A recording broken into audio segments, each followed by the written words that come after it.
Hey there, everybody. Welcome to your Saturday workout. I'm Jenny Anchondo, and this show is At Home with Jenny Anchondo, doing it from home so you can work out with me at home. I want to thank quickly the sponsors of this show. They are Jason Hess with Keller Williams Realty, also John Welliver with Carpenter Realty, and then Vault Denim by Meredith.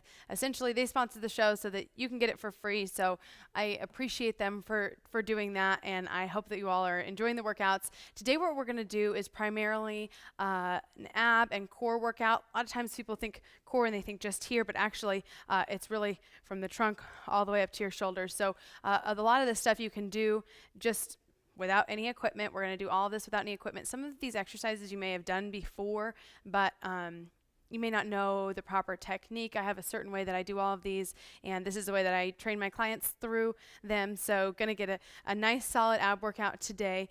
First thing I'm going to go over is just a plank. Now when you go down into a plank position, I want your hands either like this in a triangle or like this.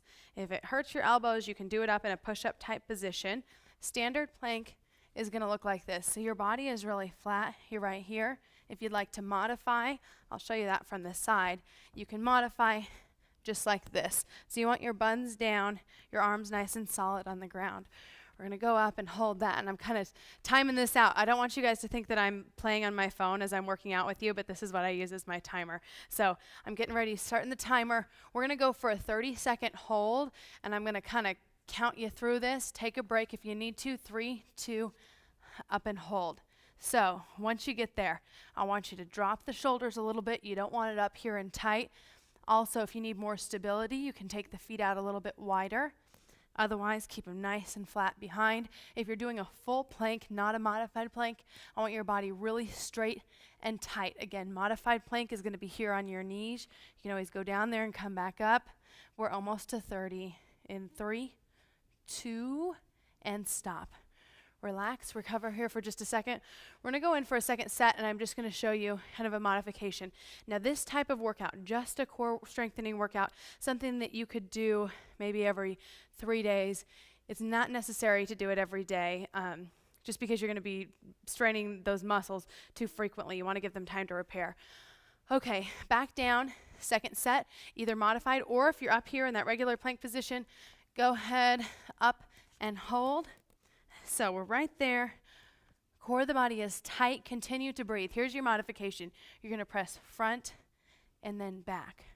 Press front and then back. So it's really only about, I'd say about a 6-inch movement, front and back, just pushing off from the toes and then back. If you're modified, just remain in that modified position.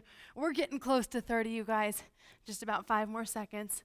4, 3, 2, and stop. All right.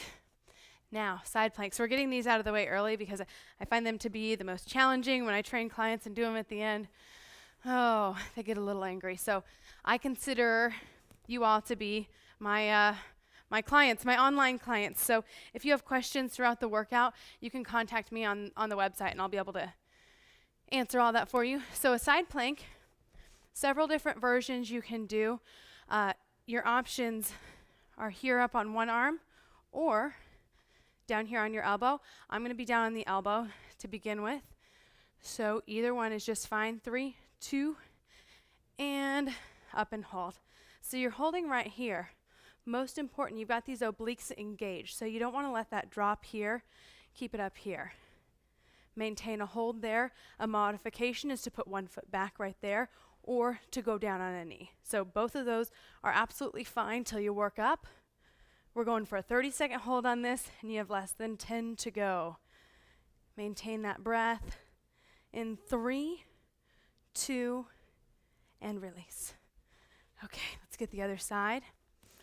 So other side, I'm going to show some modifications as we do this. Again, modified, you can go either right here or you can go down on those knees. Both of them are fine.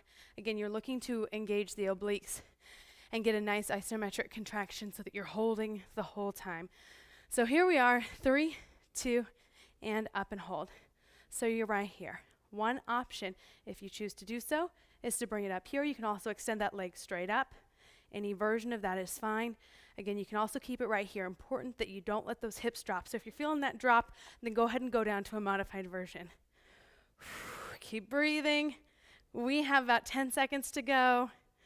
Almost there for the side plank. In 4, 3, 2, and release. Okay, brutal stuff's out of the way.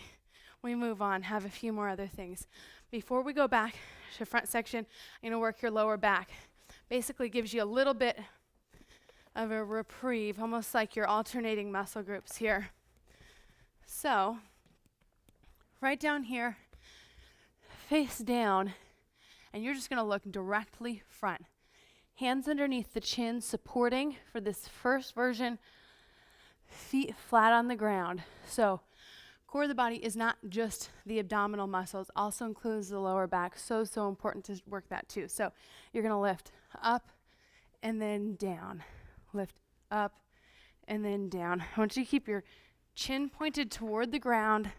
Eyes are just barely gazing forward. A little breath each time. Again, trying to keep those feet on the ground.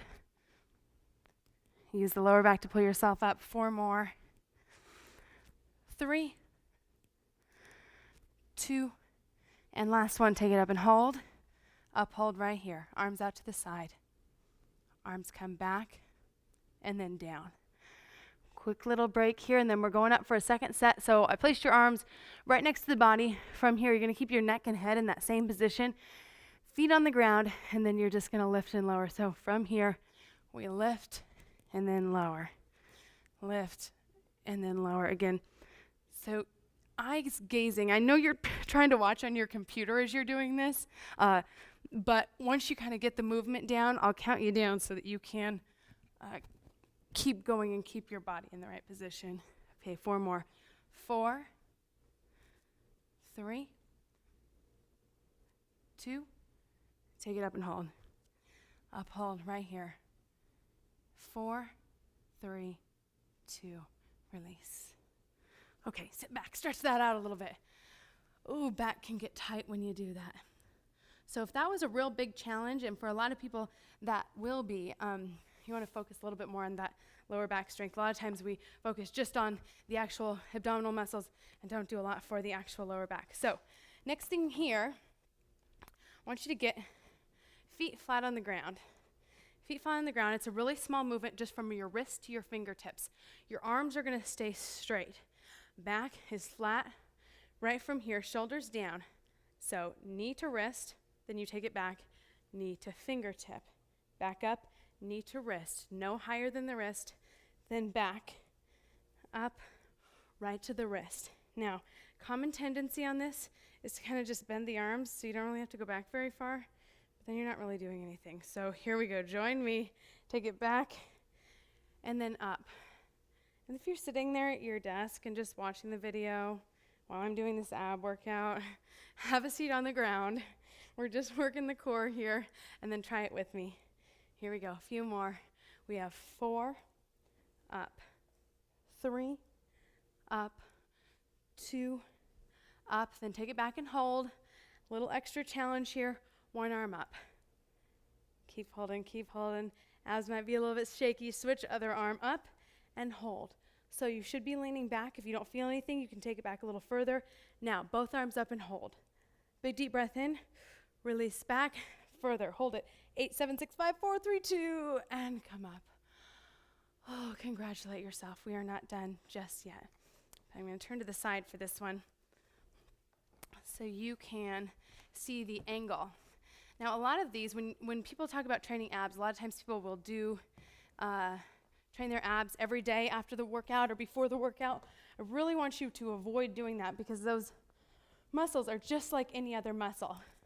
They don't need to be trained every single day, so you definitely want to take some days in between and not do a ton of reps. If you're able to do 100 reps of a particular ab exercise, then you need to make it a little bit harder. So this one, 90-degree angle, or as much as you can from that, arms down at your sides. You're just going to continue with that 90-degree angle, tap the legs down, and then come up. Tap the legs down, and then come up. It doesn't look very challenging, but if you're maintaining that angle, it really should be. Down there and then up. So really pull in right there, lower section, arms by your sides. This one's a challenge for me too. Keep going. We have 4 more. 4, 3,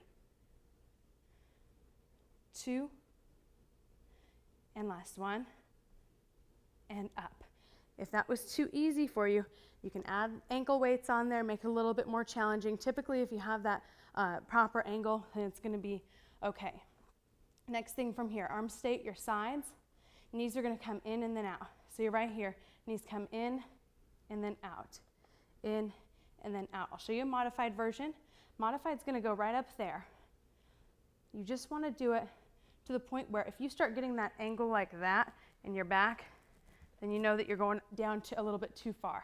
If you can go right here and then keep it really low to the ground, then that's fine too. Breathe in, blow out. Breathe in, blow out. A few more of these. We have 4, 3, 2, last one, take it out and hold. Hold it there. 8, 7, 6, 5, 4, 3, 2, release. Okay, how are we doing? You still with me, I hope? I'm just gonna turn this around for your angle. You can do this on a mat at home. You can do it on the carpet, on a towel. This is truly, truly, truly an at work, at home, at work, at hotel room kind of routine that you can do anywhere. Once you kind of have it down, you'll be able to remember it. So this next one, these are pretty basic exercises. Again, a lot of you may have done these before, but it's so imperative when you're working these muscles that most likely you're trying to build them in as opposed to building them out. So the breathing is really important. So I want you to get down the technique on this. So from here, starting out, hands by your sides, knees come in and then out. In and then out. Breathe in, blow out. Breathe in, blow out. Now, modified, keep going. Modified is going to be right here and up, right here and up. You can also do one leg and out, one leg and out, or other side in, out. More advanced, you can go in, out. 4, 3, 2, and last one. Out and hold. 8, 7, 6, 5, 4, 3, 2, come up. Up and stretch. Okay, back down, face down, right here. A little bit more for the low back. So your face first here. Last time we kept our feet on the ground. This time feet are lifting. So you're gonna lift arms and legs.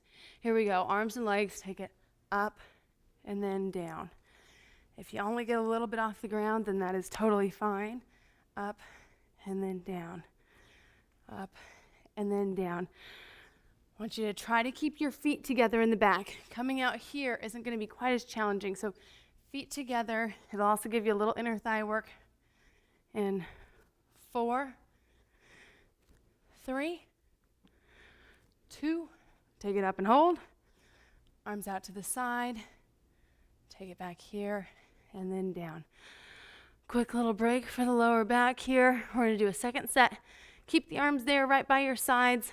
Doesn't matter which way the palms are facing, but I do want you to make sure that you're not crunching your neck up. So again, kind of look at the first couple that I do and then come down, put your chin down closer to the body. Here we go.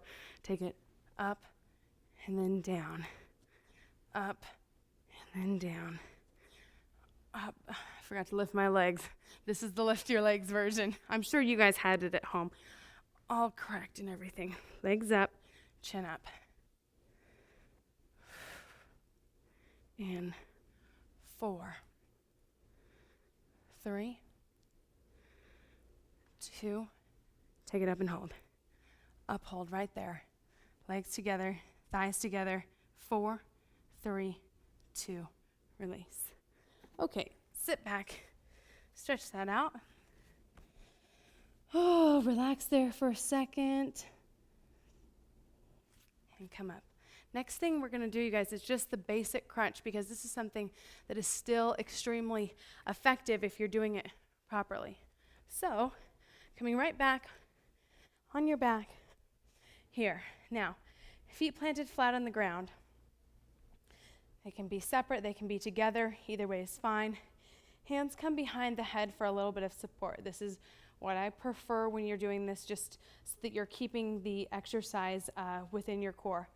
Now, looking up toward the ceiling, think about engaging your muscles and literally pulling your back up off the ground really slowly. So take it up for 2, down for 2, up for 2, down for 2, up for 2. Can they see me from this way? Okay. Up for 2, down for 2. Again, this might seem dull and boring and 80s to you, but it still works. Down for 2. If you're doing it very controlled and proper. Now, let's talk about breathing. So, when you go up, blow the air out. When you come down, blow it in. So we're up 2, breathe in, 2, breathe in, 2, blow out for 2, in for 2, one more, up, 2, down, 2. Relax. Another one, I'm going to talk to you guys up here for just a second, give your abs a little bit of a break. Last thing we're going to do is the bicycle. You probably did it in gym class when you were little, or, dance from when you were 5 years old. This is something, there's always a study on what kind of ab exercise work, because that's what people always want to improve. Clients are always saying, how can I train my abs? The bicycle is something that actually recruits several different muscle groups if you're doing it properly. It's still a really great exercise to do. So here we go. We're going to start out really slow with this. I want you to start out in this position. So that 90-degree angle that we did for that one earlier where you went down and up, you're going to be right here. Arms stay flat on the ground. I just want you to switch and then switch. Start out with that. Switch and then switch. Switch and then switch. So see how I'm pulling my knees all the way in? When we start incorporating the arms, I want you to go 90 and then 90. 90 and then 90. Here we go. Try it with the arms. So you're side and then side. Side and then side. So keeping the chin away from the chest as much as possible and continuing to breathe. A few more solid reps. Working on keeping it at 90. That's the challenge. 4, 3, 2, and last one. Oh man, I'm beat. I am beat. One quick note about ab exercises, core exercises in general. There's a big difference between training that muscle and strengthening it and actually seeing fat loss around that area. So if people are trying to spot reduce an area, if you're saying, oh, that's sort of, what you would consider to be my trouble zone or something like that, my personal philosophy is that everybody's bodies were made beautifully and different, and I just want you to be fit. I want your body to be moving, for a good portion of the week, most days of the week. Not so concerned about the shape of it. But if that's what you're thinking and worried about, just know that strengthening those muscles is not necessarily going to bring down the fat. In order to do that, you're going to have that calorie deficit and going to have to be burning off more than you're eating, and there are some other factors in there as well. So I just don't want you to get frustrated if you're doing ab exercise, and it's not getting anything done. That being said, it's good for your posture, it's good for your overall strength, it's good for your physique and your health to do something like this a few days a week. So now time to talk to our dietitian, because we have some good nutrition advice for you as well. So we're going to hop over and talk to Kim.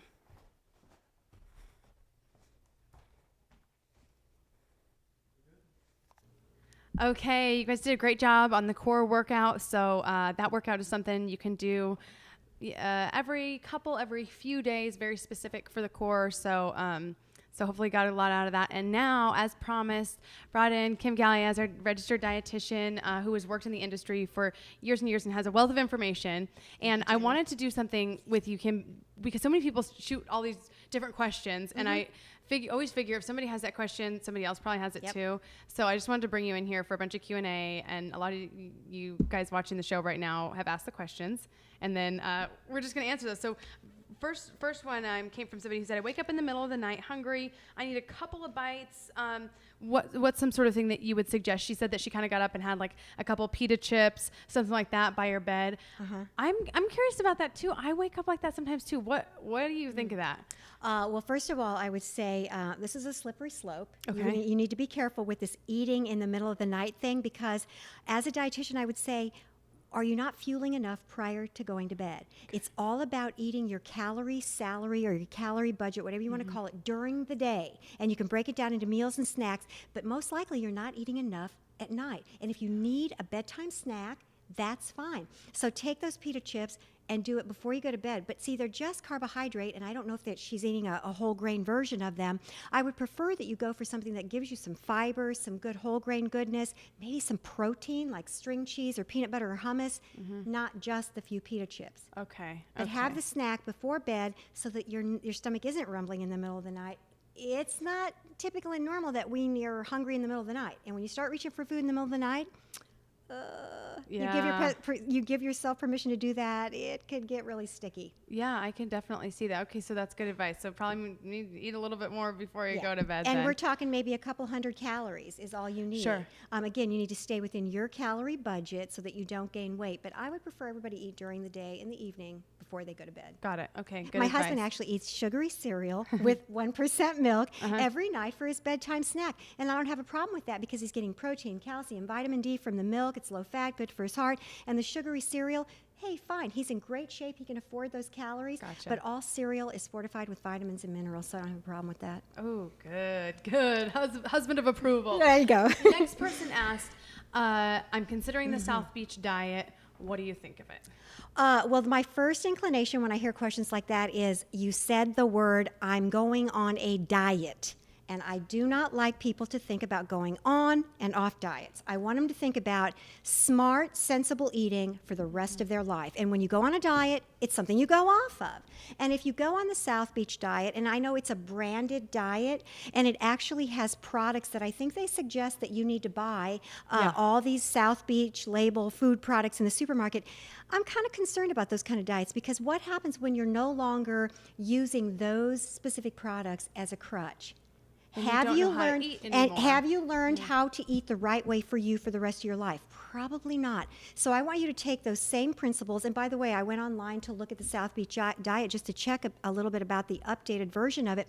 And I didn't realize that actually you can get some dietitian coaching. There's registered dietitians that you can talk to online. So that's a wonderful aspect. But again, are you going to buy those products for the rest of your life and follow that detailed plan for the rest of your life? No.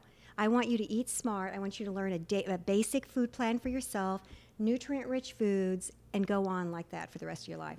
Okay, the diet thing can be a little obsessive. It can be a little bit get into your head too. Oh yeah, and you do not need to count calories. I do not want people to obsessively count calories with any eating plan that they're on. You need to have a general idea of what your body takes. And my favorite tip for recommending where to find out roughly what you need to eat in terms of calories and food groups every day is you just go to that choosemyplate.gov. That's our tax dollars at work. But you punch in your age, your weight, your height, and your activity level above and beyond your normal day. And it spits out and says, Jenny, you're a big exerciser. You do over 60 minutes of activity in addition to your normal daily routine. And you're going to need 2,200 calories. I'm just making that up. Sure. But contrast that to a woman who doesn't get as much activity. She probably only needs 1,800. Again, you need to find your personal level. And then it spits out how many vegetables, whole grains, fruits, meats, all that you need. And you just use that as a guide for the rest of your life. That guide as opposed to the official diet. Yeah. The next person asked an interesting question saying that they like to have that Ensure Plus for breakfast, something that is kind of quick and easy. They can just kind of grab and go. She was saying it was low cost. What do you think about something like that for breakfast? Okay, I looked it up because I hadn't looked at it lately, because that is a product that actually is used in medical conditions and in hospitals more often. Yeah. And in nursing homes, because it's a very calorie-dense, protein-dense product. The thing I had forgotten was it's also got a little bit too much fat for a regular basis beverage. It has 11 grams of fat in that 8 ounces, and contrast that to a glass of nutrient-rich milk, a 1% or fat-free. You know, the 1% milk only has 2 or 3 grams of fat. So I'm concerned about the fat content. Yep, it's fortified with a gazillion vitamins and minerals, so it's nutrient-rich. But it's sort of like that South Beach diet thing. Are you going to be drinking Ensure Plus in a can for the rest of your life? I hope Probably not. not. I Probably not. So I want you to do some nutrient-rich milk, get some Carnation Instant Breakfast, do a yogurt on the side with that milk. So and you even can some still get- Carnation Instant Breakfast in milk would be maybe Absolutely. a good It's going to be option. real similar to the Milk and Carnation Instant Breakfast will be real similar to Ensure Plus because it's fortified with a lot of vitamins and minerals.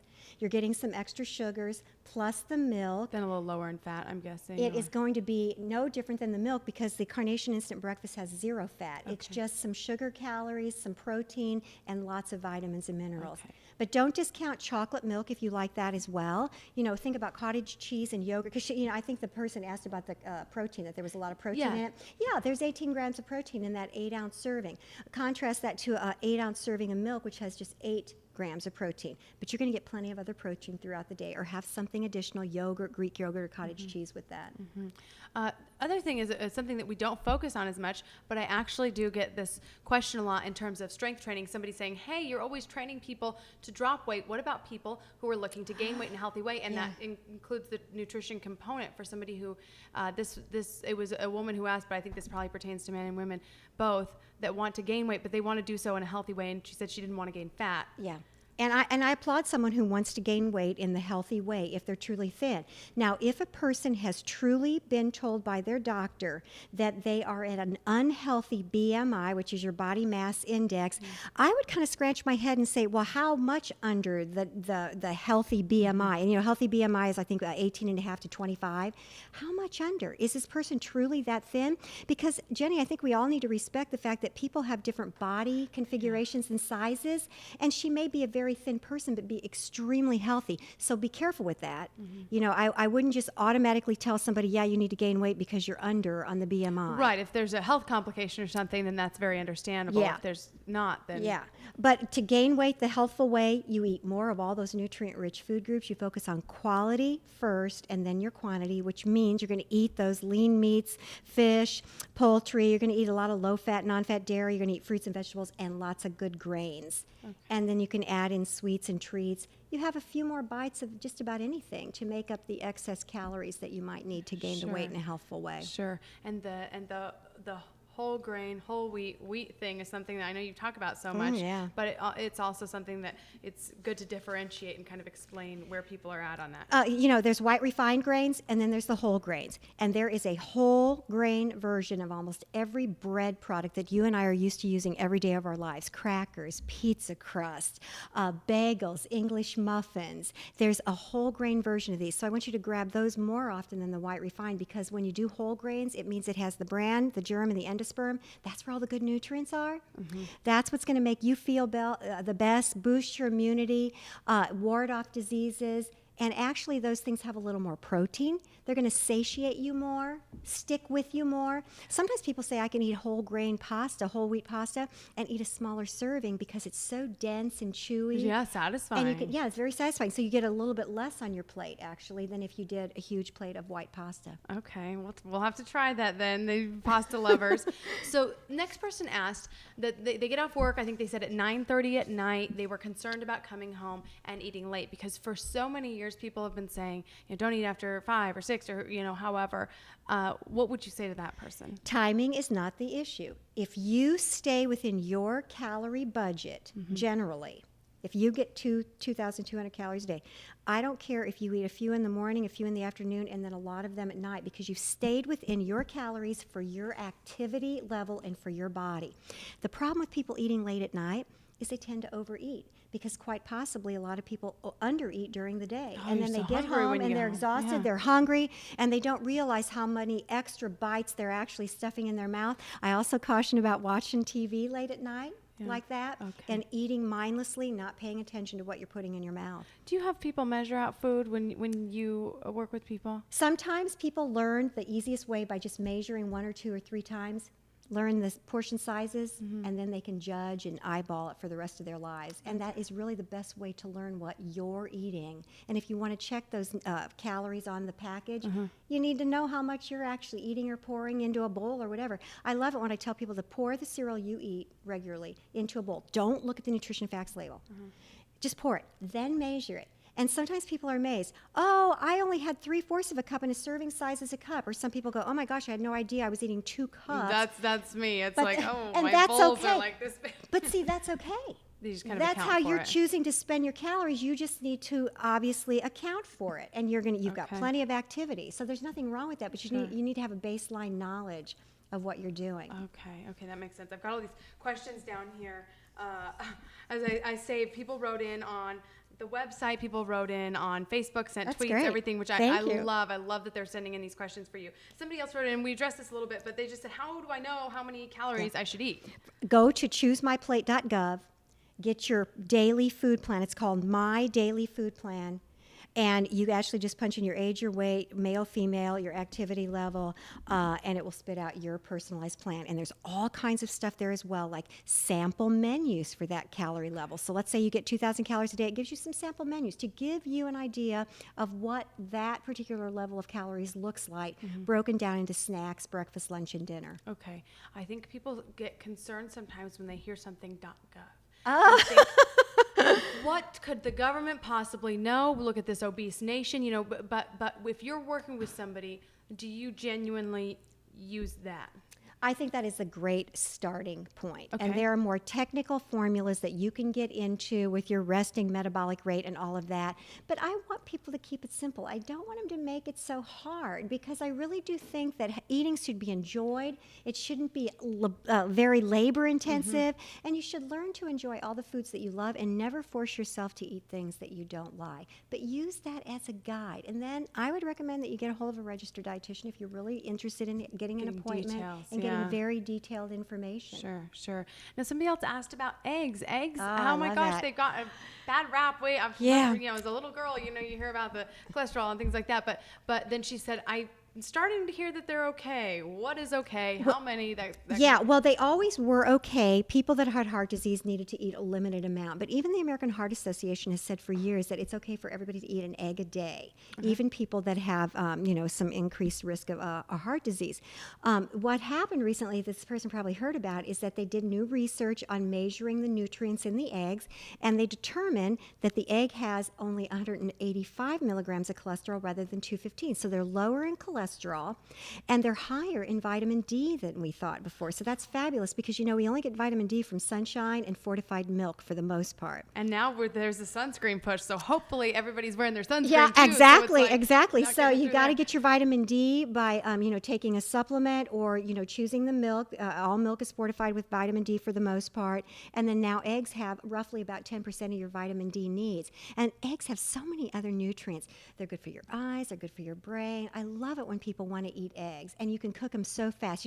I don't know if you and I talked on TV one time about the egg in the coffee cup that you just pop in the microwave. Yes, it's genius. It is fabulous. Explain how people do that, because You crack 1 or 2 eggs in a coffee cup, like a ceramic coffee cup, and that's microwavable, obviously, or a microwavable dish. And then you add, a tablespoon of milk per egg, roughly, or maybe a little under that. Just stir it up with a fork, put it in the microwave, 1 minute, cook it, check it, stir it again.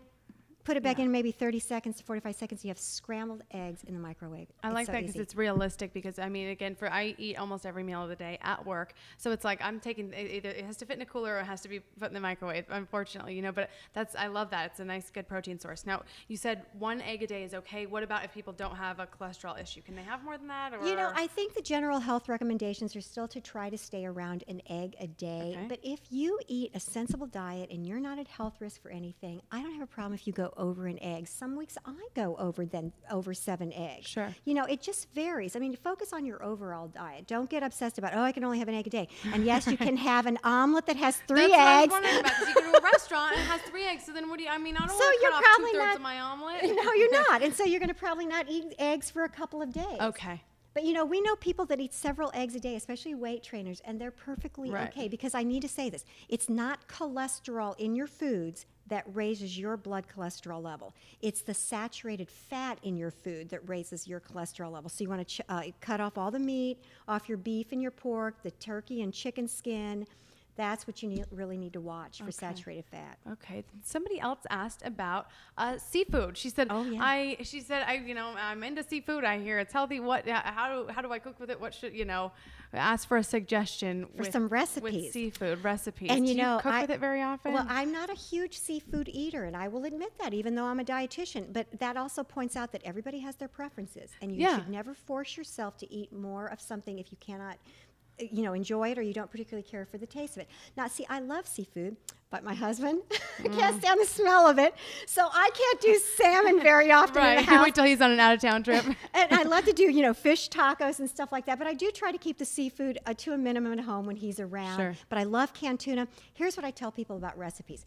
First of all, if you want a recipe for a certain food product, like say fish, like this person's wanting, you go to the people that know the most about it, and it would be the trade associations of the fish industry. So there's the Alaska Seafood Association. Oh. There is a major association of all fish called aboutseafood.com, Okay. and you're going to find hundreds of recipes for all kinds of seafood. There's the Alaska Salmon, or the alaskaseafood.org, I believe. There's 2 different versions of that. And then I always tell people, go to your favorite food recipe websites that have recipes for anything, and just type in fish in their search bar. Craft Recipes, Pillsbury. I love Epicurious. That's Bon Appetit. Yes. Food Network has great recipes. Just type in fish, or the type of fish that you want. I also like to go to Taste of Home occasionally, and one of my all-time favorite sites is myrecipes.com. That's the portal for Cooking Light magazine and Southern Living magazine. That Southern Living has fabulous recipes. Yeah. So go to those websites. But let's say you want blueberries. Type in what is the Blueberry Association. You'll get the American Blueberry And then you Association, get, like, and the then you'll get real all people. these Yeah. recipes. And I prefer those kind of sites over, say, like All Recipes, because most of the time with trade associations and food companies, they've tested their recipes. Oh, Whereas that's All good Recipes, to know. I had never thought about that. Yeah, All Recipes is you and I and everybody else in the world putting their recipe up there, and so it's a home cook portal, and so it may or may not be, And it may be tested. somebody kind of putting a dash here, a dash there, like, it's And- sort of my scientific Yeah. experiment. And then I also love to go to Martha Stewart's website. I have to admit that, because I've she has used some of her fabulous stuff for recipes as Thanksgiving. well. I've used some of her Thanksgiving recipes. Now, I think these are interesting that Yeah. you brought in, because is this a portion size right here? I don't know how much they can see here, but That is actually a smaller plate. One of the tips is Okay. to try to eat your food on smaller plates, smaller bowls, smaller cups. That's the example. Plus, it's also an example of the new dietary guideline that came out almost a year ago now. Half your plates, fruits and vegetables. So if you can see this right here, Jenny, it's got pork, lean pork tenderloin, which is one of the leanest cuts of pork and so fabulous for you, protein, B vitamins. It's got a grain. This is brown rice. And then it's got half your plate fruits and vegetables, the salad with A some nice berries. solid amount, So that okay. shows what half your plate's fruits This and plate's vegetables. it's like a little bit bigger than my hand. Yeah, it's a small size, plate. so Most of this our is a dinner little plates are one. like this, so you don't Okay, want to yeah. pile the food on. You want to be conscious of the portion. Okay. And this is also just another one showing the portion sizes. Okay. Well, thank you so much. You're welcome. I know I talk a mile a minute, but I'm Oh just my gosh, so holy cow. I excited. feel like we just got so much information. I'm so excited. I think I learned a lot. I was curious about the answers to a lot of those, actually. So I like that you're able to provide all that information. So if you guys are going to, and this is just from my personal opinion, working in the fitness industry, if you're going to somebody for nutrition advice, food advice, something like that, just make sure that that's their education and that's what they do, their expertise. Because look at all these questions I just threw at her just probably a couple hours ago. Well, and We're gonna I ask this, love this, and helping this. people, and thank you for valuing a registered dietitian, because we really do want to help people. That I know there's so much misinformation out there, and people can get bogged down with it.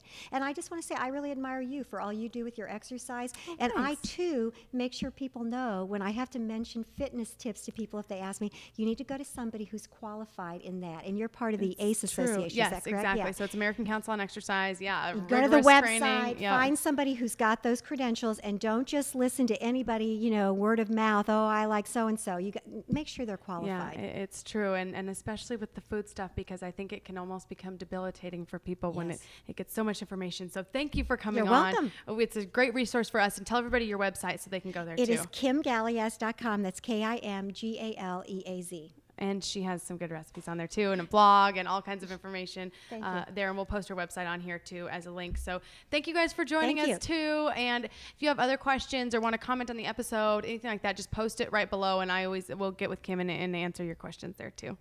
Bye-bye. Thank you.